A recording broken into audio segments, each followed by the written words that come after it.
Guys, আপনার helmet যদি ব্যবহার করতে তো একদম পুরাতন হয়ে যায়, মানে রং উঠে গেছে, স্কেচ পড়ে গেছে, দেখতে বিশ্রী লাগতেছে, আর নতুন হেলমেট কিনলেন অনেক টাকা পড়ে যায়।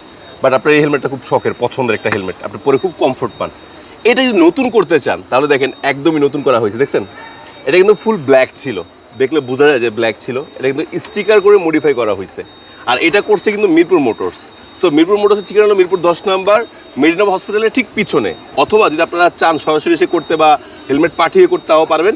এর জন্য আমাদের স্ক্রিন দেওয়া যে নাম্বারটা আছে, নাম্বার যোগাযোগ করে কিন্তু আপনারা সরাসরি চলে আসতে পারেন। আর এই হেলমেটটা ছিল ভাইয়ার। ভাই আসসালামু আলাইকুম, কেমন আছেন?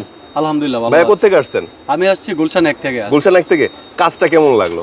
কাজটা আলহামদুলিল্লাহ ভালো লাগছে? বড় ভাইকে বললাম যে আসার পর যে ভাই আমার হেলমেটটার জন্য একটা স্টিকার দেন, আমি বুঝতে পারতেছি না যে কোনটা নেব, কিন্তু বড় ভাই যে দোকানের ওনার, উনি আমাকে পছন্দ করে এই কালারটা দিল।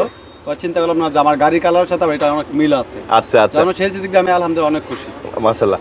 তো অনেক অনেক গ্রাফিক্স আছে এখানে, শুধু একটা গ্রাফিক্স দেখানো হলো। আপনারা যেভাবে চান আপনারা হেলমেট চাইলে কিন্তু মডিফাই করতে পারেন। সো ভালো থাকবেন, আল্লাহ হাফেজ।